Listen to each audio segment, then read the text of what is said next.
Oi, gente, tudo bem? Estamos aqui para o nosso segundo episódio do Me Convida. E hoje eu vou garantir para vocês que hoje vai ser um episódio muito emocionante, muito impactante. Como eu prometi no episódio anterior, que vocês iam se emocionar com a história de hoje. Hoje, nós vamos falar um pouco sobre a maternidade atípica, sobre uma visão de uma mãe e uma mãe autista, que também vive nessa condição. Hoje eu convidei aqui a nossa querida Daniela, muito obrigada, Daniela, para falar um pouquinho para vocês sobre como é a maternidade dela e como é a condição que ela foi diagnosticada tardiamente sobre o TEA. E ainda por cima, nesse episódio, a gente vai poder falar um pouco também sobre a perspectiva de políticas públicas, de como é a saúde, né? Como essa mãe realiza ou solicitou um tratamento para o filho dela. No caso, ela tem 3 crianças autistas, o que isso também inviabiliza muito, né? O tratamento. Tudo bom, Dani? Tudo bem. Queria dizer já de início que eu queria te agradecer por você vir aqui, ter essa coragem de se expor, contar um pouco da sua luta, das suas dificuldades, falar um pouco da sua família, né? De você, dos seus sonhos, do que você gostaria para os seus filhos, né? E que eu gostaria no início, já que você falasse o que a Daniela, quem é a Daniela, como é a Daniela esse pós-diagnóstico do autismo e a Daniela mãe. Obrigada, viu, Dani, mais uma vez. Eu que agradeço, né, pelo convite, a oportunidade de estar aqui falando um pouco, né, sobre mim e minha família. O meu diagnóstico veio bem mais tarde, né, em 2023, então um ano e pouco aí de diagnóstico. Sempre percebi que eu era diferente, que eu não me encaixava, não sabia o porquê disso. Então, assim, eu tenho lembranças desde muito cedo da minha vida de que eu era muito sozinha, não conseguia socializar, né? Conseguia ir bem na escola, nessa parte pedagógica, mas parte comportamental, alimentação. Tinha muitos quesitos ali que eu não me encaixava, né? E foi passando. Eu cheguei a pensar, quando era criança, que eu tinha até nascido errado, né? E aí, depois de ter diagnosticado já 2 dos meus filhos, que eu fui estudar sobre autismo, conhecer sobre autismo, porque eu não sabia nada. Aí eu fui perceber que eu tinha alguns sinais e fui, né, atrás do diagnóstico. E com o diagnóstico veio, assim, uma liberdade, né, de me entender, de me aceitar, de saber quem eu sou, né, de tirar uma culpa, uma carga de culpa em cima de mim. Então, eu carregava muita culpa por não conseguir ser como as outras pessoas. Então, o diagnóstico para mim foi libertador. Sim. Né? Hoje, né, eu trabalho, né, sou servidora pública. No meu trabalho, eu tenho uma carga reduzida para poder cuidar dos meus filhos. Moro em Piracicaba atualmente, né, desde 2017, com meu esposo e meus filhos. E estou aí na luta. Ô Dani, você sentiu que com o diagnóstico, quando você teve isso num papel, né? Isso já definido por um médico e você conseguiu, a vida te deu um outro sentido? Você começou a entender quem era você e perceber que você, na verdade, não tinha nada de errado? Não Sim. É isso? Que você, na verdade, não estava se encaixando porque você não sabia o que você tinha. E para você o diagnóstico foi libertador? Mais ou menos isso? Sim, sim. Aí eu pude entender, né, e ir atrás também de terapia, de ajuda, de tratamento, sim. Né? E saber que as coisas que eu sentia não era porque eu estava errada, porque muita gente me taxava, né, como antissocial, como... pessoa difícil. Sim, uma pessoa muito difícil de lidar. Eu não conseguia realizar alguns trabalhos, então teve muitas ofertas de emprego que eu entrava no emprego, não conseguia permanecer e era taxada como, você não quer trabalhar, você faz corpo mole, né? Você não tem capacidade. Então eu ouvi muitas coisas assim e eu me culpava por isso, né? Então eu me esforçava ao máximo, eu entrava em crise e não sabia o porquê disso, né? Então, com o diagnóstico, eu pude saber até onde é o meu limite, trabalhar as minhas dificuldades também, porque aí, assim, algumas coisas eu consegui melhorar, entender a minha seletividade alimentar, o porquê que algumas coisas eu não posso nem sentir o cheiro, né? E pude ter isso respeitado, inclusive no ambiente de trabalho, né? Eu preciso de previsibilidade. Eu consigo trabalhar, eu consigo realizar várias atividades, mas eu preciso dessa previsibilidade, né? Então, isso me ajudou muito. Você disse que só após você começar a fazer a busca do diagnóstico dos seus filhos, né? Quando você conseguiu o diagnóstico dos seus filhos, que você foi entender que você também tinha características parecidas. E aí você foi entender que era autista. Como eu acredito que seja até uma forma facilitadora. Porque eu, por exemplo, eu sou mãe atípica e para mim é muito difícil entender o Valentim ou entender como ele pensa, né? Porque eu não tenho essa condição. Você acredita que isso, de certa forma, foi um facilitador para você se colocar no lugar dos seus filhos e entender? Até para ajudá-los? Muito, viu? Muito. Às vezes o terapeuta, e também dificulta também em certo ponto, que o meu marido acaba ajudando nisso, porque tem coisas que os terapeutas chegam e falam, olha, tal coisa não pode ser assim. E eu falo, nossa, mas sempre foi assim para mim também, como que eu vou ajudar meu filho nisso? Né? E eu ajo da mesma maneira, como que eu vou ajudar? Aí meu marido entra nessa para poder ajudar, e eu também acabo mudando também esse meu comportamento, né? Mas eu entendo a forma como sente, como pensa, como entende uma situação, né? Uma das minhas filhas, ela faz às vezes muito drama, uma situação, ela entende aquilo de uma maneira muito maior. Intensidade, sim, né? Do que está acontecendo. E às vezes as pessoas falam, nossa, ela exagera, mas eu consigo entender o que ela sente, o que ela passa, porque eu passei por aquilo na época escolar, né? Eu acredito, Dani, que o seu maternar, em relação até às outras mães atípicas, é um maternar com menos julgamento, com mais entendimento. Acho que, né? Porque você não é uma pessoa leiga. Você, além de ter estudado autismo, você vive ele constantemente, que é o que você sente. As características. Você conta um pouquinho sobre os seus filhos. Com a idade que eles têm, nome deles, o transtorno, quando você descobriu de cada um. Você podia contar pra gente? Então, são 3. Eu tenho a Emanuele, que agora está com 13 anos. Um casal de gêmeos com 10 anos, que é o Leonardo e a Bianca. Nossa, gêmeos. Sim, vieram 2 de uma vez. E, assim, o primeiro que foi descoberto foi o Leonardo. E assim, foi o último a nascer, né? Porque muita gente acha, tem 3 filhos, descobriu que o primeiro era autista e ficou tendo mais filhos, e não foi o caso. Eu tenho muito julgamento por causa disso, quando falo que sou mãe de 3 autistas. Mas não foi o caso, né? Ele é o caçula, como se fosse assim, sim, né? Dos gêmeos. Sim. E então ele, quando bebezinho, com 4 meses, eu já percebi que tinha alguma coisa diferente.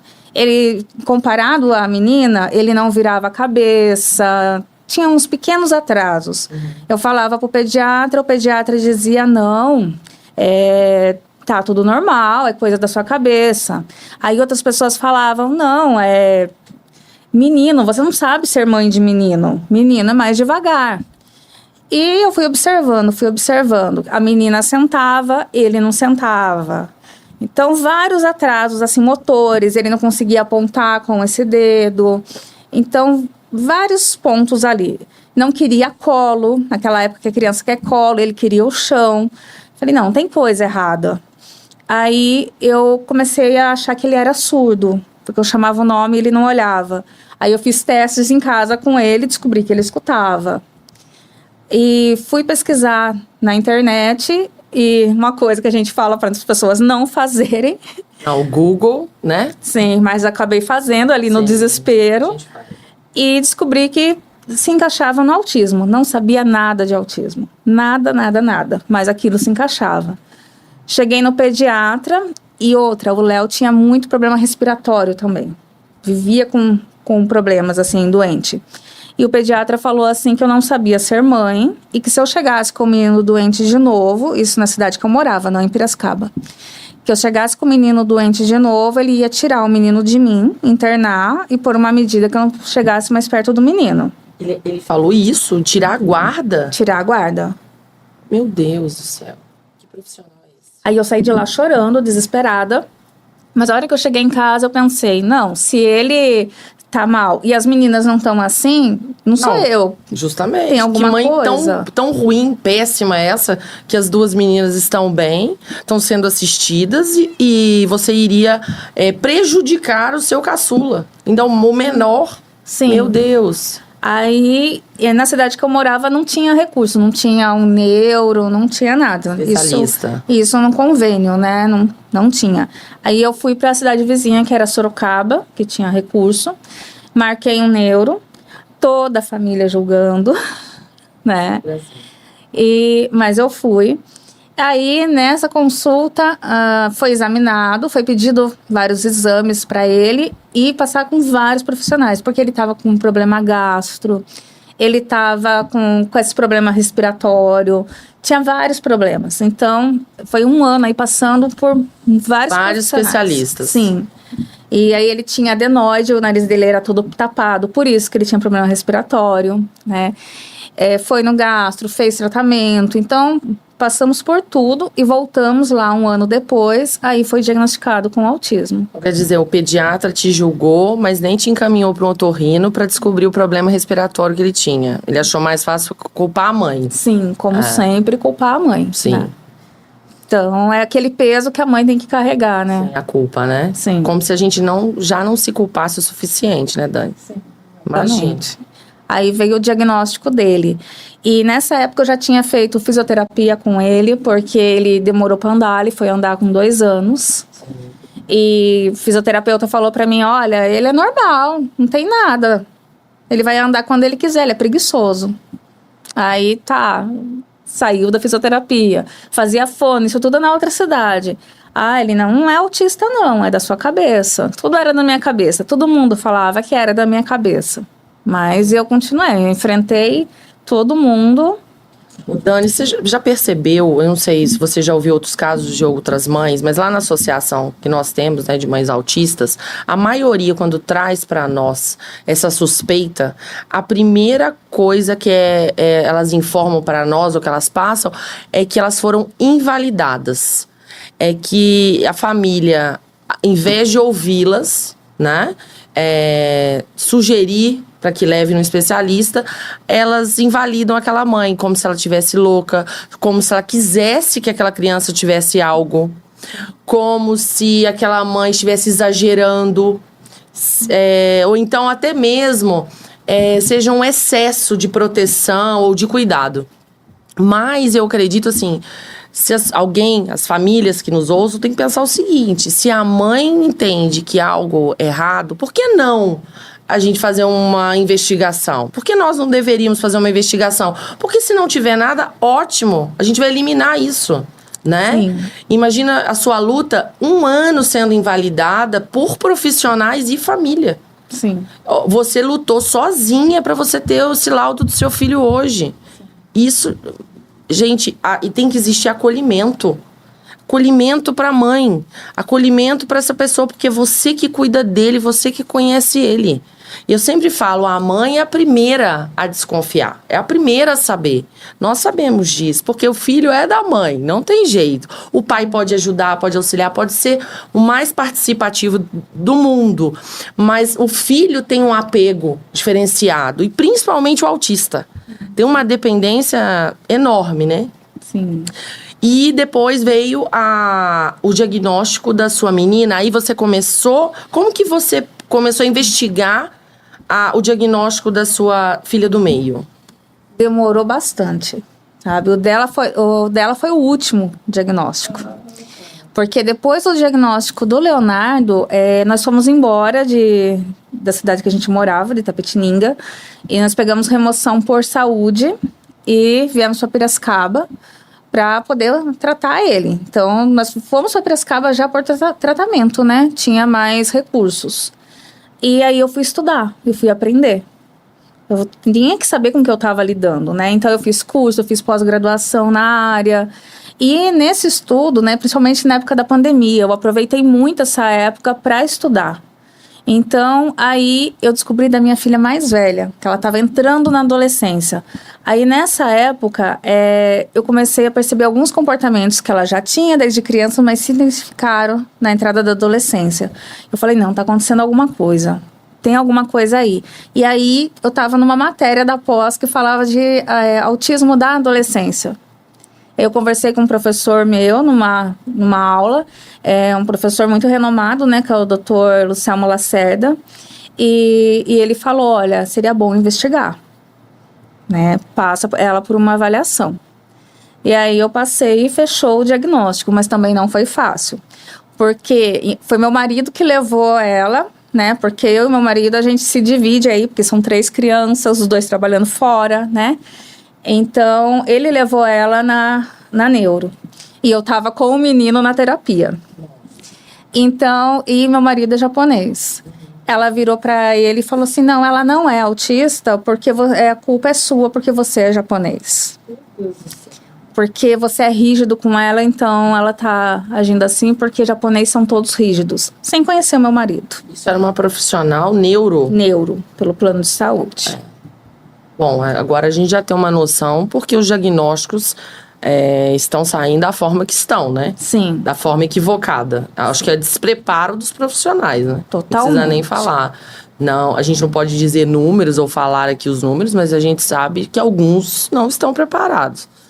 Totalmente. Nossa, que absurdo. Aí nós tivemos que pagar uma consulta particular, uma boa médica, e fazer o diagnóstico correto, né, todo o processo, e aí ela foi diagnosticada, né, e começou o tratamento dela. Isso foi em 2022. Nossa, recente. Sim.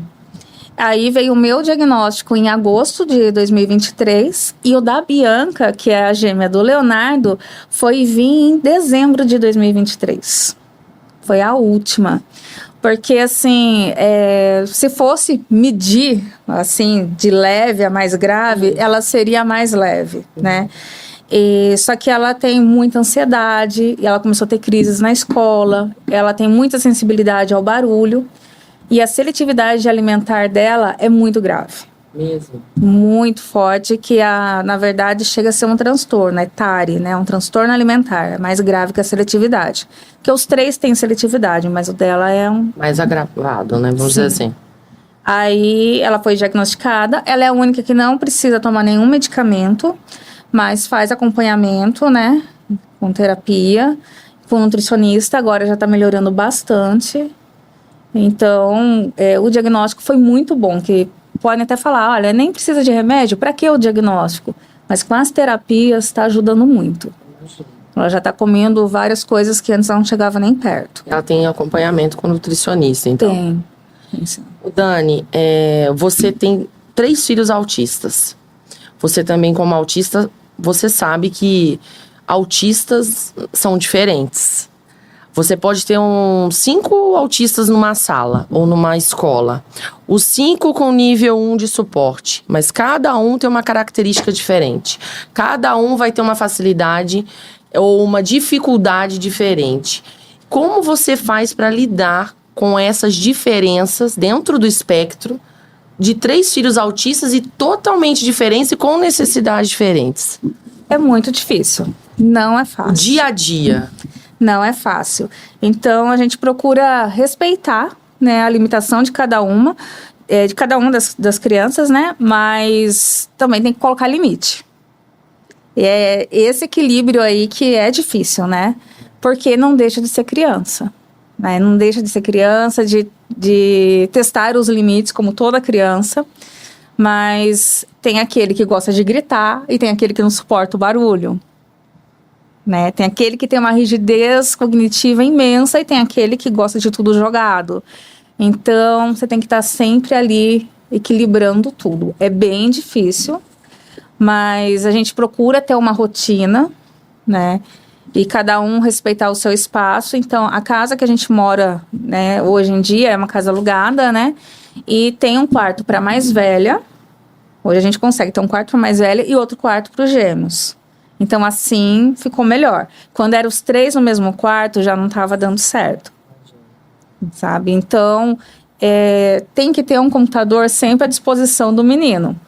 Ah, entendi. Porque ele se regula com o computador. Sim. Então, se tiver outro fazendo lição nesse computador e ele precisar, já dá problema.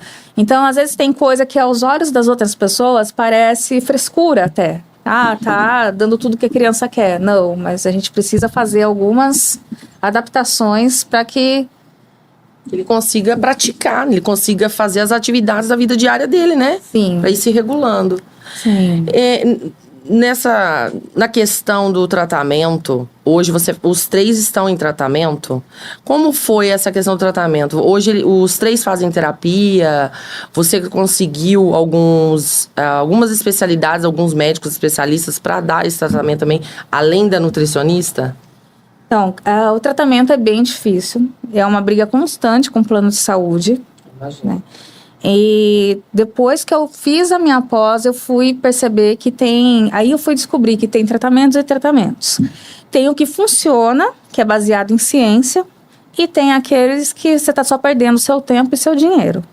Então, por muito tempo, principalmente com o Léo, que teve um diagnóstico bem antes, a gente ficou em tratamentos que não davam certo.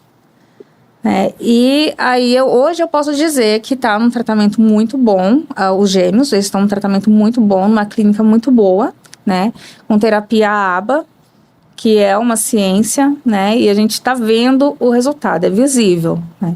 A gente tem todo o suporte também. Então, quando está acontecendo alguma questão em casa, eles nos orientam, nos ajudam, porque apesar de eu ter especialização em ABA, eu não posso ser terapeuta do meu filho. Jamais, porque eu tenho esse vínculo emocional com eles. Então, eu posso entender algumas coisas, eu posso ajudar em algumas coisas, mas substituir a terapia, eu não posso. Entendeu? E mesmo se eu quisesse hoje trabalhar com isso, eu não poderia porque eu não fiz o estágio. Eu tenho a pós, eu não tenho o estágio. Então, tem muita gente que estuda, e não faz os estágios, não faz tudo, abre uma portinha e começa a cobrar um dinheiro imenso das famílias. E as famílias desesperadas acabam pagando qualquer coisa para ver seu filho bem. Então, tem que tomar muito cuidado com esse negócio de terapia. Ver se realmente é alguém especializado, é alguém que está trabalhando com essa criança da forma que precisa trabalhar. Eu sempre falo, é engraçado, foi bom você tocar nesse assunto, porque assim, o que eu observo na maioria das mães que nos procuram na associação é que, às vezes, a falta de informação faz com que elas acabem prejudicando elas mesmas e os filhos. Sim. No seguinte sentido, acontece muitas vezes de prometerem tratamentos alternativos para o autismo que não tem nada a ver com a ciência e vendendo um sonho para aquela mãe, uma cura, já aconteceu, né, de trazer, que não existe, né? Não tem milagre, tem tratamento e tem abordagens, né? Tipos de abordagens.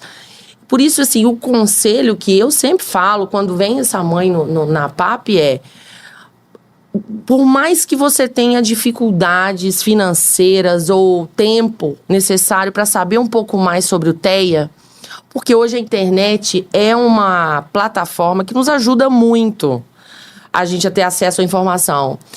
Eu até falo, veja vídeos do YouTube de profissionais renomados, siga essas pessoas nas suas redes sociais, acompanhe, porque você vai conseguir ter um mínimo ali de discernimento na hora de julgar um tratamento, se ele é bom ou não para o seu filho. E você não ficar vendida na mão de pessoas que estejam mal intencionadas ou que queiram só ganhar dinheiro, né?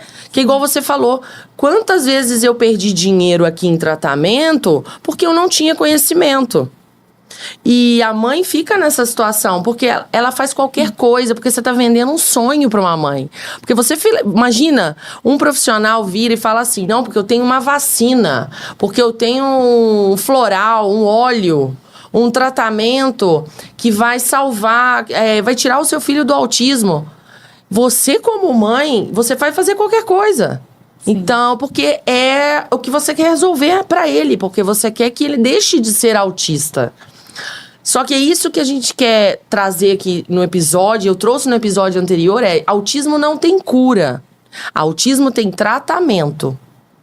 Ele ameniza o tratamento, ele ajuda nos prejuízos que a criança já tem. E ela prepara para a vida adulta. E o adulto também precisa do tratamento para poder continuar tendo liberdade econômica, tendo uma vida funcional. Então, assim, esse canal que a gente criou, sabe, Dani, é muito importante, porque o meu intuito sempre foi esse, abrir os olhos das pessoas. Porque eu não quero... é horrível, né? Nós que estudamos sobre o autismo, nós que temos essa oportunidade, nós nos sentimos privilegiadas porque outras mães não têm essa oportunidade. Então, acho que é um papel, uma obrigação nossa, né, como mãe atípica, fazer esse trabalho de informação, de política pública, de ajudar essas pessoas. E de forma gratuita, né, de forma não onerosa, de forma alguma. É bonito até você dizer que você foi fazer pós-graduação, que você estudou com toda essa dificuldade, com 3 filhos, mais o trabalho, mais a vida de dona de casa. Então, assim, olha a luta, né? Para poder saber se eu estou no caminho certo. Para ajudá-los, né? Sim. Porque tem muito profissional também que, às vezes, ele está numa clínica ruim. Isso já aconteceu também. E encontrei no caminho profissionais bons em clínicas ruins. E encontrei também pessoas que ajudaram. Profissionais que ajudaram. Olha, teve uma fono uma vez de Piracicaba, uma fono muito boa, que o Léo estava sem fono, ele tem um atraso na comunicação muito grande, né, muito prejudicado nessa parte, e essa fono, ela ajudou muito, eu não tinha dinheiro para pagar, e ela fez um preço muito acessível, ajudou muito, era uma pessoa muito boa, e ela não atendia pelo plano.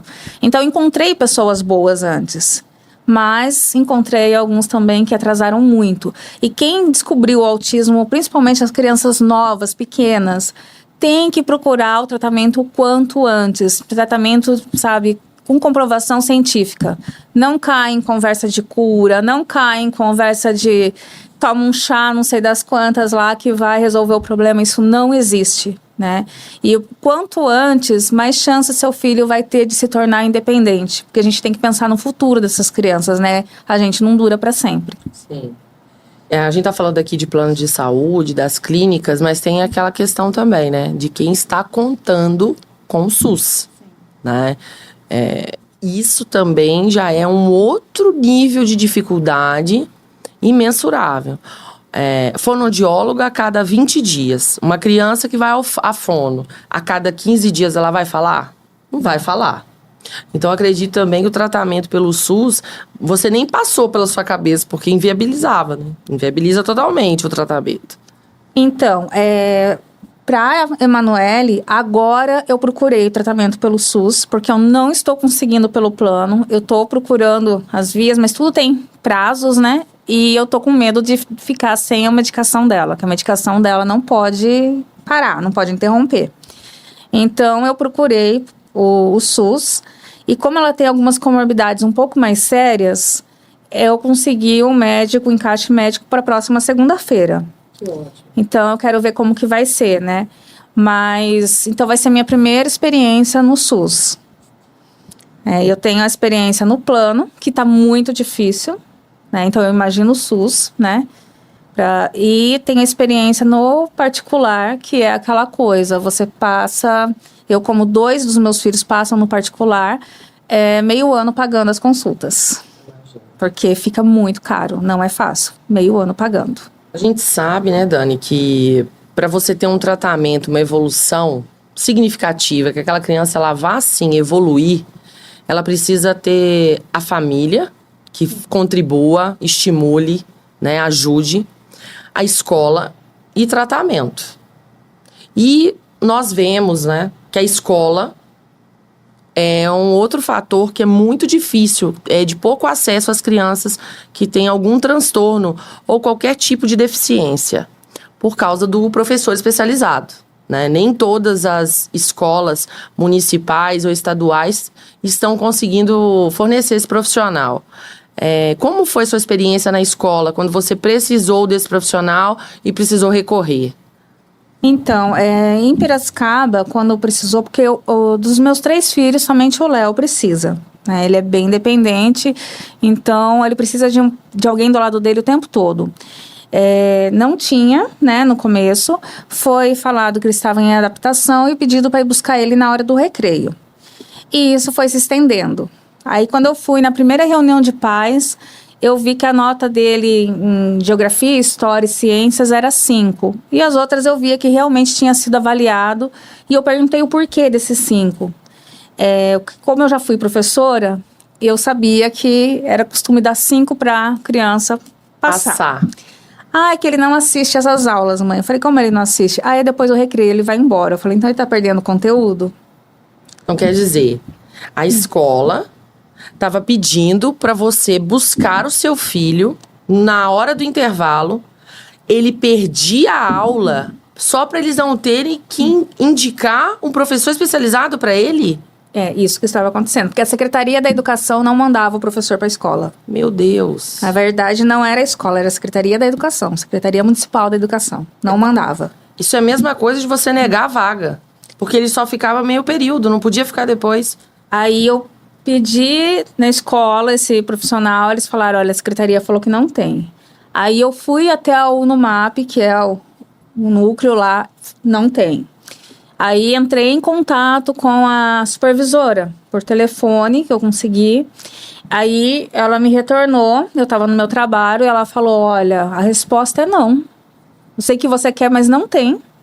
E é desse jeito, a resposta é essa. Se você não aceita, você liga no 156 ou faz uma denúncia no Conselho Tutelar, porque é essa a resposta. Quer dizer, toda reclamação que tivesse em relação... Explica um pouquinho para o pessoal que não conhece o que é o NUMAP. Quando ele tem o filho tem uma deficiência e ele precisa de auxílio, apoio, né, escolar ou apoio de necessidade fisiológica ou qualquer outro cuidado... o pai tem que se dirigir ao NUMAP?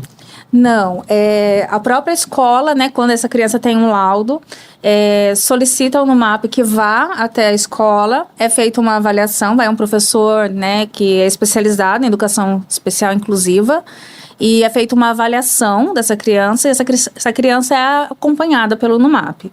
Então, tem um professor itinerante que passa uma vez por mês na escola, ajudar o professor da sala. Quando é necessário, é fornecido um professor auxiliar.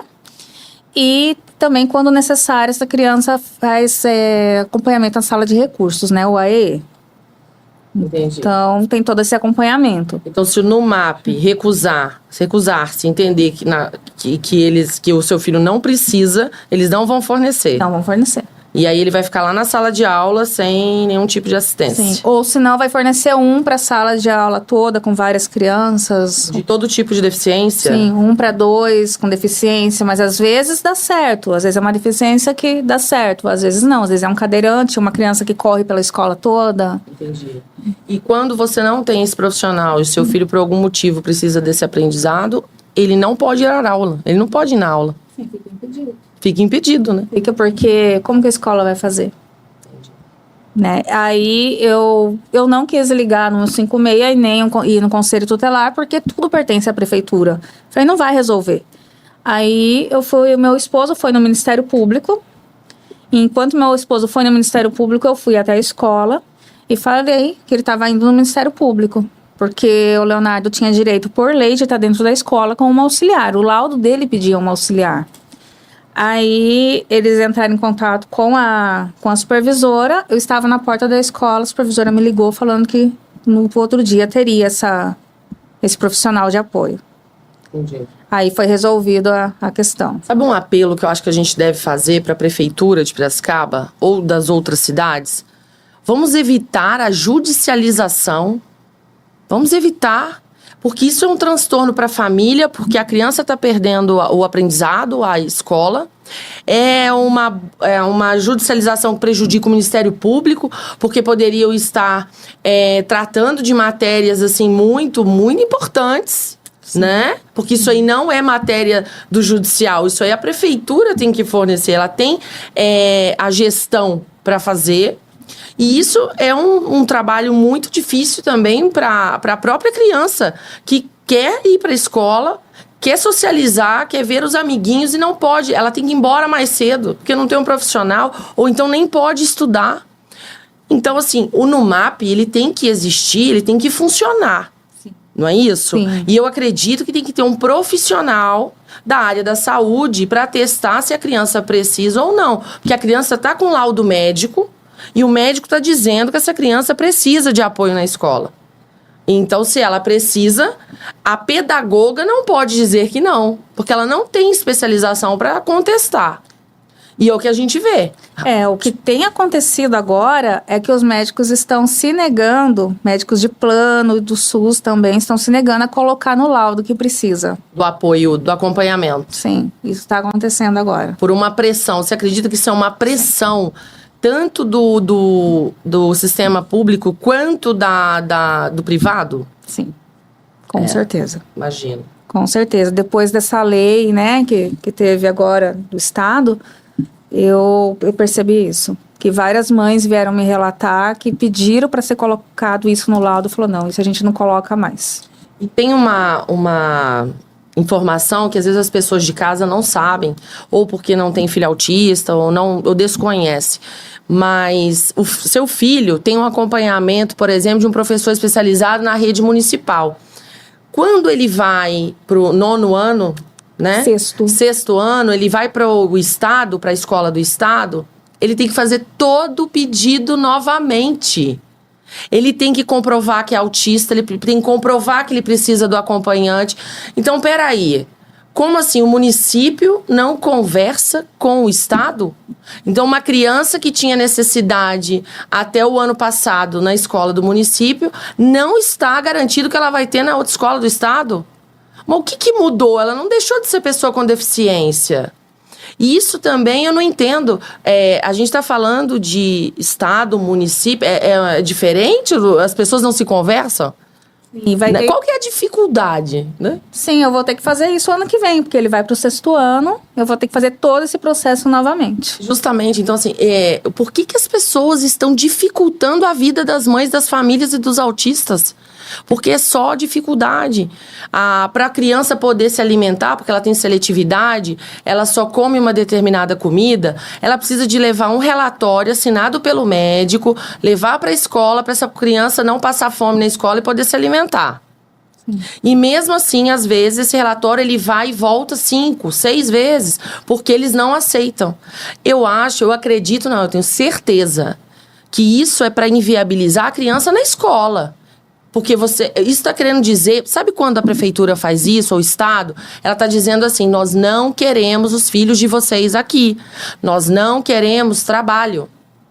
Nós queremos crianças típicas, que a gente tenha um certo controle, que vai comer o que a gente der. Só que as crianças típicas também dão trabalho. As crianças típicas têm características diferentes. Então, assim, a educação não pode ser negada. É uma briga com o Ministério Público. Imagina você vai na secretaria fazer a matrícula do seu filho. E você diz que, ele é autista, tô com o laudo dele aqui, e ele vai precisar de um professor especializado. Então, tem não. Se a senhora quiser, a senhora vai ao Ministério Público, faz a denúncia. Então, quer dizer, para que a gente tem o NUMAP? Para que tem a prefeitura? Então, a gente já vai direto lá no Ministério Público, né? Porque a judicialização da escola para as pessoas com deficiência é uma realidade. Então, o normal é denunciar. É como se fosse assim, a motivação, ela tem que vir de uma determinação. Ela não é algo natural. Porque o ensino é natural, né? Tá na lei, é uma garantia. Eu fico imaginando todo esse imbróglio, essa dificuldade que você tem, porque assim, nós temos um autista, no meu caso. Imagina 3. Imagina uma mãe que tem mais de um filho autista ou um filho deficiente de surdez ou alguma coisa motora e tal, e o outro autista ou com outro tipo de transtorno. Então, assim, é muito complicado.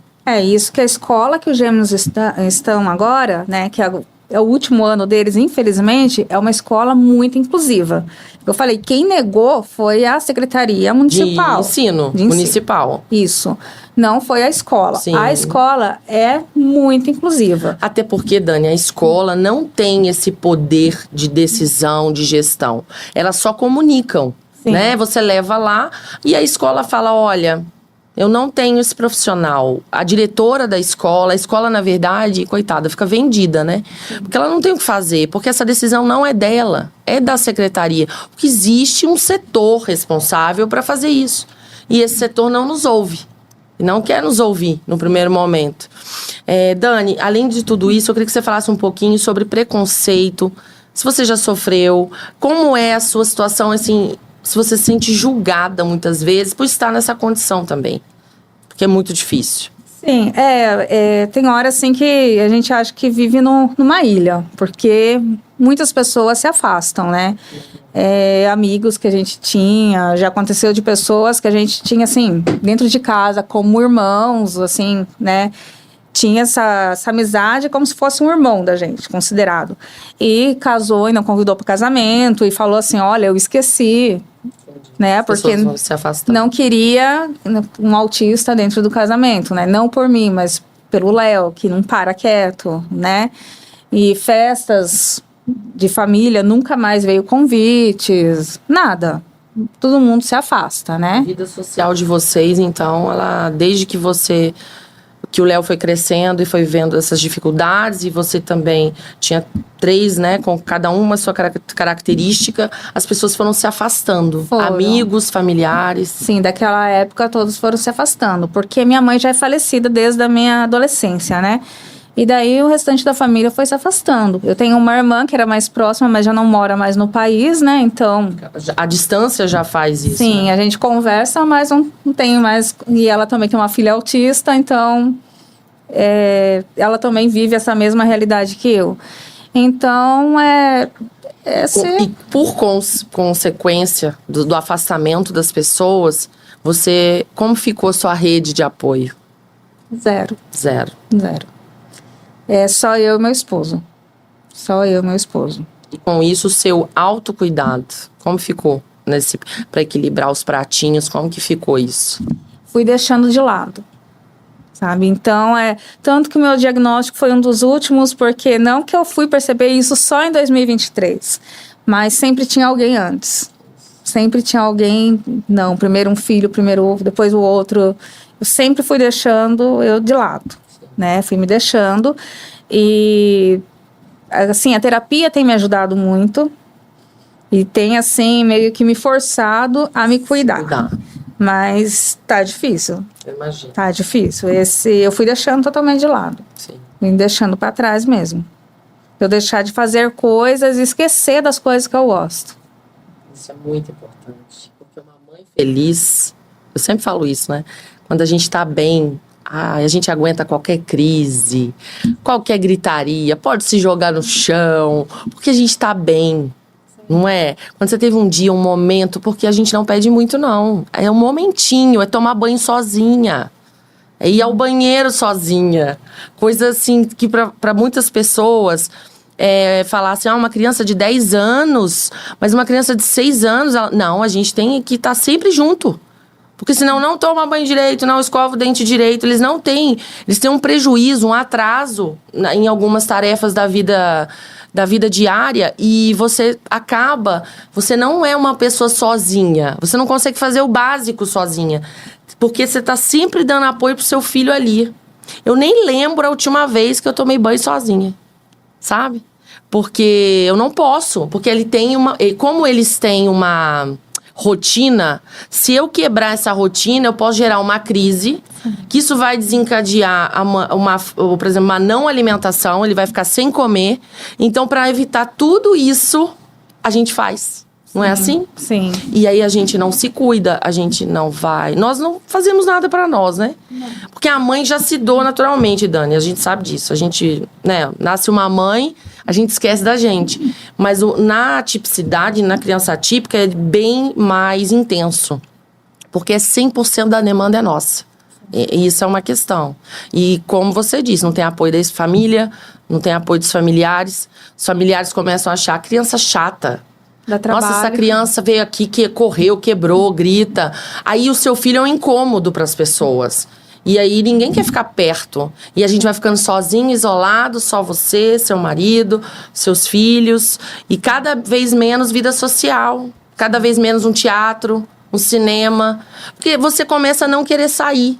Não é assim? Sim. Eu nem lembro quando foi a última vez que saiu só eu e meu marido. Assim, pra... Cinema. Nossa, não lembro. Jura, Dani? Não lembro. Não tem com quem deixar. Verdade. Imagina. Não lembro. A vida conjugal, porque a gente sabe que o índice de divórcios, né, de separações, é muito grande. E os casais, muitos acabam se separando por causa do diagnóstico e do tratamento da dificuldade. Como que foi lidar com o seu marido? Como foi a sua relação? Porque você, além de ter essa sobrecarga, né, de 3 crianças autistas, e ele te ajudar, e ele também dividir, e ao mesmo tempo a relação entre homem e mulher, que é de namoro, de marcar um encontro, de estarem juntos, dessa intimidade mesmo. Então, antes de ter filhos, a gente sempre teve consciência, tanto que a gente casou, demorou uns 5 anos para ter filho. A gente sempre teve consciência que eu não sabia do meu autismo, não sabia que tinha essa tendência, né, que tem mais autistas na minha família, que o primeiro diagnosticado foi o Léo, da família, sendo que vem mais ou menos do lado do paterno da minha família, né? Mas a gente não tinha conhecimento de nada disso. Mas a gente sempre conversou que tinha que ser algo bem pensado, porque todo mundo pode ter um filho com alguma deficiência. Então, todo mundo tem telhado de vidro. Então, a gente sempre conversou sobre isso. Então, assim, aconteceu de ter deficiência, a gente estava preparado de certa forma, sim, né? Sim. Vocês já tinham cogitado essa possibilidade. Sim. Porque é o que você falou, não é igual na Mega Sena. Qualquer um pode ter, né? Qualquer Sim. pode ganhar. Então, era uma coisa que a gente já conversava sobre isso. Então, nunca passou pela cabeça dele de, não, eu vou embora, nada disso. A gente sempre esteve, assim, unidos, juntos, para cuidar. E ele, assim, é um baita pai, e a gente divide tudo. Quem leva ele, os gêmeos para terapia é ele, sabe? Então, eu posso, se eu quiser sair, vou ficar uma semana fora e deixar as crianças, ele cuida. Eu sei que ele cuida como eu cuido, sabe? Só que, claro que eu não vou largar os 3 com ele. A gente não tem tanta coragem. Eu também largaria, tá? Mas aquela assim, né? Pensando, será que ele lembrou disso? Será que ele lembrou daquilo? Sim. Não é assim? Sim. Mas, então, ele sempre apoiou muito. Eu sei que para ele é pesado, né? Porque como eu sou autista, eu tenho meus momentos que eu não tô bem, né? Que dá crise. Eu tenho, uma das minhas comorbidades é enxaqueca. Então, tem horas que ele tem que segurar a barra sozinho. Então, é pesado. Mas ele tá sempre ali. Como ele chama? Bruno. O Bruno. Bruno, parabéns, Bruno. Você aqui, sendo homenageado, elogiado. Que os pais que estejam ouvindo sigam o exemplo do Bruno. Sim. Tá sempre apoiando os filhos, sempre ali na luta mesmo. Levar em médico, em terapia, ele tá sempre presente, disponível, né? Sempre né? disponível. E assim, sair nós dois, olha, quando dá certo entre terapias e que eu não estou trabalhando no presencial, a gente toma um sorvete no McDonald's. É o que dá. E é o mais próximo da clínica, é o que da dá. saída, né? Sim, é o tempo que dá ali para voltar a pegar a criança, né? Que legal. Então, mas isso é importante, nem que seja poucos momentos. Sim, não é? a Que é um gente momento sempre de tem. se olhar, de se ver, de olhar para o outro sem estar aqui, ó, com a toalha de um, com a mochila do outro, de você perceber com quem você casou, de lembrar lá atrás, né? Sim. Isso é muito importante. Então a gente tenta. Tempo a gente quase não tem, né? Sim. Porque não tem quem ajude. Sim. Mas assim, o pouco de tempo que tem, a gente tenta. Eu falo muito isso, que o casamento testa a gente muito quando a gente tem criança pequena. Sim. Não é? Ele é o nosso teste. Porque se você passou por esse, seu casamento vai durar uns 50 anos. Porque essa fase, ela é desafiadora, ela desafia. Porque você veio de uma família que te criou de uma forma. Que já tem essa primeira situação. Ele foi criado de outra forma. Somos pessoas totalmente diferentes. E quando você tem um diagnóstico, por exemplo, nesse caso, a vida cotidiana, a gente já tem opiniões diferentes. Imagina quando você acha assim, não, eu acho que o tratamento para ele é melhor fazer isso. Aí o seu marido vai colocar a posição dele. Não, eu já acho que o tratamento melhor é outro. E aí fica naquela discussão e o outro fica magoado com o outro, é aquela confusão. Então, nesse momento é de união. Gente, vamos pensar juntos, vou ouvir o seu lado, vou tentar o seu jeito, você vai tentar o meu. É união. Porque aquela criança precisa dos dois, demais juntos. Sim. Porque a criança precisa muito da figura masculina, da figura do pai. E também precisa muito do lado maternal da mãe. Né? Eu acho que é o sucesso. Essa criança, só de ter os dois, ela já é muito privilegiada. E se caso não tiver, e não deu certo, ou separou... mas sempre se manter presente de alguma forma. Sim. Mesmo que seja na hora da visita, do final de semana, de deixar com o pai, com a mãe, né? De ir na casa dos avós, porque se não tem aquela figura paterna, mas um avô ou uma avó para fazer esse papel. Porque cada um tem uma realidade diferente. As famílias mudaram muito. As famílias são... o conceito de família mudou. Sim. Não é isso? Quantas vezes você deve ter pensado assim, eu tenho um amigo...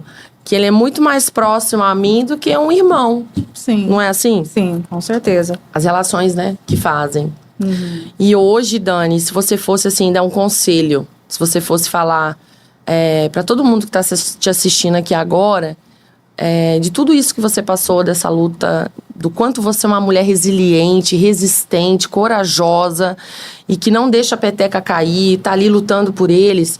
O que você podia dizer, assim? Primeiro, queria que você falasse sobre o seu sonho. Qual é o seu objetivo? Qual é o sonho dos meninos em relação aos meninos? E segundo, falar um pouco para essas mães que estão aí ou numa situação de que não sabem o que é o laudo, não tem nem noção do que é laudo, quem eu procuro, ou o que meu filho tem, ou então que acabou de receber o diagnóstico e está, assim, no luto.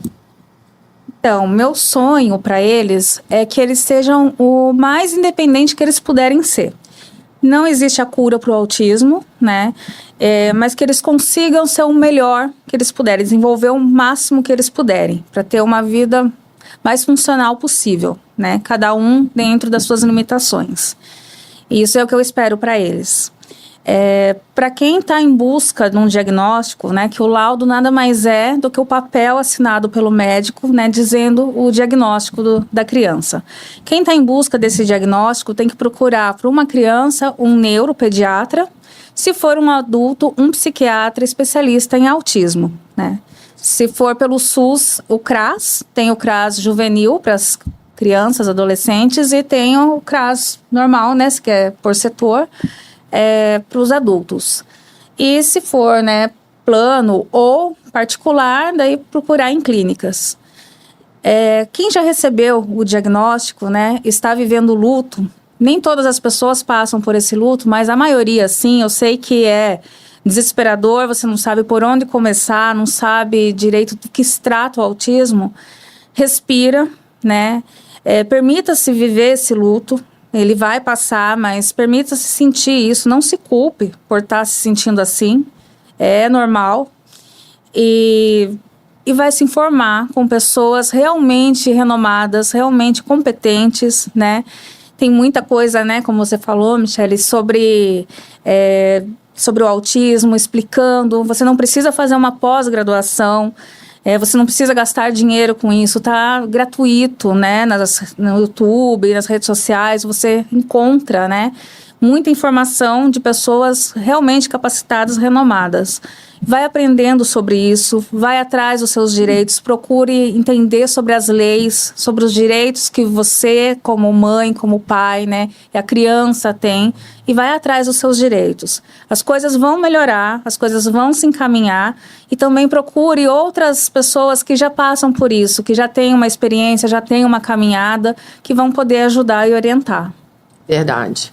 Por isso que eu falo, lá na associação de mães, a gente sempre fala isso. Uma mãe apoia a outra. E o que eu não sei, ela pode me ajudar. E assim a gente vai se ajudando, tornando-se uma comunidade forte, lutando pelos direitos dos nossos filhos e trazendo mais gente próxima, pessoas que também não sabem o que é o autismo, mas que querem ajudar, né? E que se sensibiliza com a nossa maternidade. Eu tenho tantas amigas que têm filhos típicos e que se sensibilizam com a nossa história, com os nossos filhos, com a nossa luta. Tem muita gente boa no mundo aí que quer ajudar e que ajuda outras pessoas, né? E realmente nós precisamos de apoio, precisamos de ajuda, porque é uma luta árdua, né? Eu sempre falo assim, ó, se você tem um filho típico, uma criança que não tem deficiência nenhuma, e começa a conversar com ele, explica pra ele o que é inclusão, que existe pessoas diferentes, que pode ser que ele chegue na escola e tem um menino estranho, esquisito, que às vezes grita, sai correndo, que não faz amizade, mas que ele é só diferente, ele só pensa diferente. E que dá pra brincar com ele, do jeitinho dele. Mas que ele tem que ter paciência. Pra que a gente não tenha bullying. Pra que as crianças não sejam agressivas com ele. Porque se a gente ensinar para as crianças desde pequenininho que a inclusão e a diversidade, ela existe e ela é importante a gente respeitar, a gente não vai ter problema. A gente vai ter uma sociedade inclusiva que respeita todas as pessoas do jeito que elas são. E do jeito que deveria ser, né? O correto. Sim. Nossa, Dani, várias vezes aqui eu fiquei emocionada com você. E se eu achava que eu tinha problemas em algumas questões, eu acho que eu nem tenho mais. Porque perto de você, como se diz lá em Minas, eu sou pequenininha. Nossa, é muito diferente a sua percepção. A gente sempre fala, eu tenho um autista, 2, 3. Então, assim, parabéns, tá? Parabéns mesmo. Parabéns por tudo que você tem feito e você tem feito para as outras mães também, tá? Obrigada mesmo. E você que está aqui nos ouvindo e gostou da nossa história, sensibilizou, e se isso te tocou de alguma forma, você sentiu necessidade de compartilhar, vai lá, ajude a gente a compartilhar o máximo que você puder, passe essas informações, esse vídeo para todo mundo, é só compartilhar nas redes sociais. Então sigam as nossas redes sociais, sigam a minha rede social, Michele RM Totti, no Instagram, da APAP, da nossa associação, e também a rede social aqui da Nova Onda Limeira. Vocês vão poder ver todo o episódio, o segundo episódio do Me Convida. E um beijo grande até o 3º episódio. Tem novidade boa também. Obrigada.